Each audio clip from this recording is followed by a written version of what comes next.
AI, AI, AI. Who would have thought this would be all that we would be talking about in 2023? It's not going anywhere, but it's not right for every situation. So stick around to hear when I think AI can be used effectively to create videos in e-learning.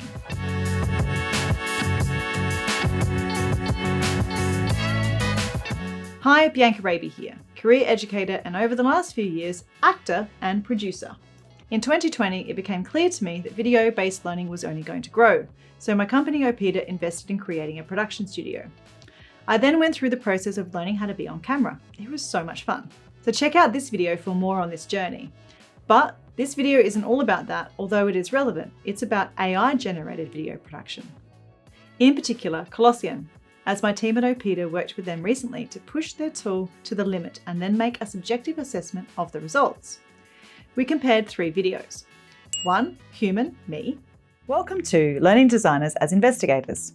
Learning designers need strong analytical skills, a natural curiosity for how people learn, and a willingness to problem solve. These attributes and skills allow LDs to effectively evaluate learning contexts under any circumstances. 2, AI version 1, created with no bells and whistles and in just a few hours by someone unfamiliar with the software. Welcome to Learning Designers as Investigators. Learning designers need strong analytical skills, a natural curiosity for how people learn, and a willingness to problem solve.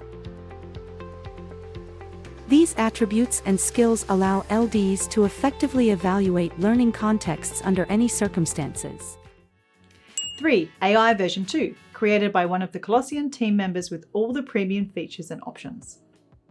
Welcome to Learning Designers as Investigators. Learning designers need strong analytical skills, a natural curiosity for how people learn, and a willingness to problem solve. These attributes and skills allow learning designers to effectively evaluate learning contexts under any circumstance. See this blog for our full analysis that our team did using Maya's 15 media principles. But for now, I want to run through the 6 situations where I think AI is a viable option. Number 1, the person presenting is not critical to the message of the video. In the example I just showed, it doesn't really matter that the CEO of Opeda is delivering a welcome to a module. It's not about me in lots of ways. Whereas this YouTube channel is me connecting with you because we have things in common, you can relate to me, and my intention is to be a supportive voice as teaching as we know it changes. You will never see an AI bot used on this channel. In regards to module introductions though, in general, I'm on the fence as to whether it should be delivered by a human. I promote their development to support connection with learners, but as you can see in version 3, it does a pretty good job. In this Learning Bite, we explore the following topics: contemporary learning design, understanding the learner experience, and the intersection of delivery and design. Number 2, the content is instructional only. One of the uses of video in e-learning is to deliver instructions. For example, we recently designed a course in data literacy. There was a custom data set being used throughout the course, but the instructions on how to get the mean, median, and mode are generic. This is a prime example of how AI could be used to bring these instructions to life for these learners, using their data set and at a fraction of the time and costs. Number 3, the content needs to be agile. In the data literacy example, there is a high chance that there will be feedback and the need for course iterations. Teaching this type of content in a self-paced manner can be a challenge. So what if the learners struggle with the data set given and the organisation wants to respond by simplifying it? If they produced an instructional video with a human, the time and cost to redo this with a new data set may stop them from making the changes. Generally, if a video becomes obsolete in under a year, then they have not likely achieved an adequate return on investment for the asset. As educators, we have been screaming for agility in education, so using AI tools for some things can bring this. Number 4, deadlines are tight. Over my many years of working with clients to develop their learning products, almost always the deadlines proposed are overly optimistic. Humans always underestimate how long things are going to take. Video production for educational purposes is no exception.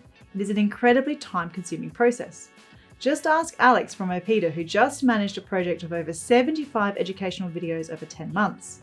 If the video ticks some of the other AI usage boxes as above, then this can also help clients get to the market faster with their product. Number 5, no access to a trained presenter or production studio.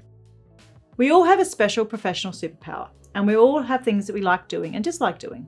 From my experience, not many people are very comfortable with the idea of being on camera.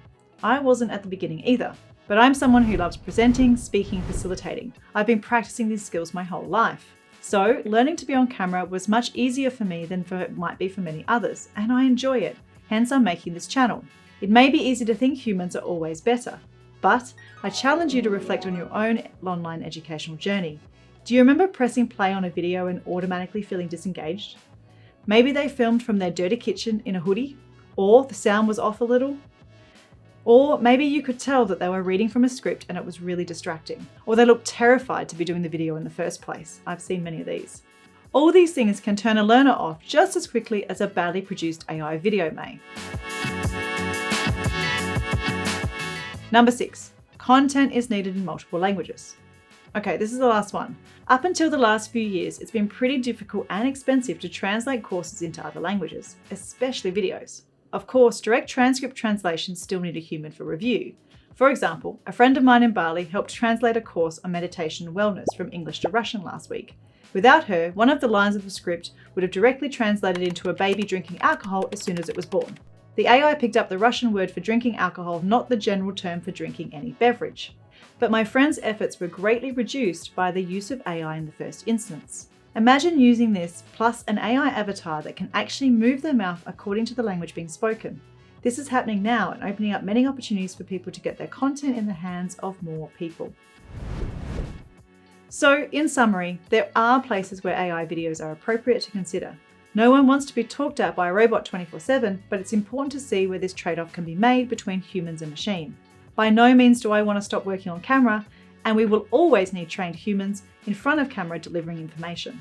It's just not a luxury most organisations have, so AI can be considered.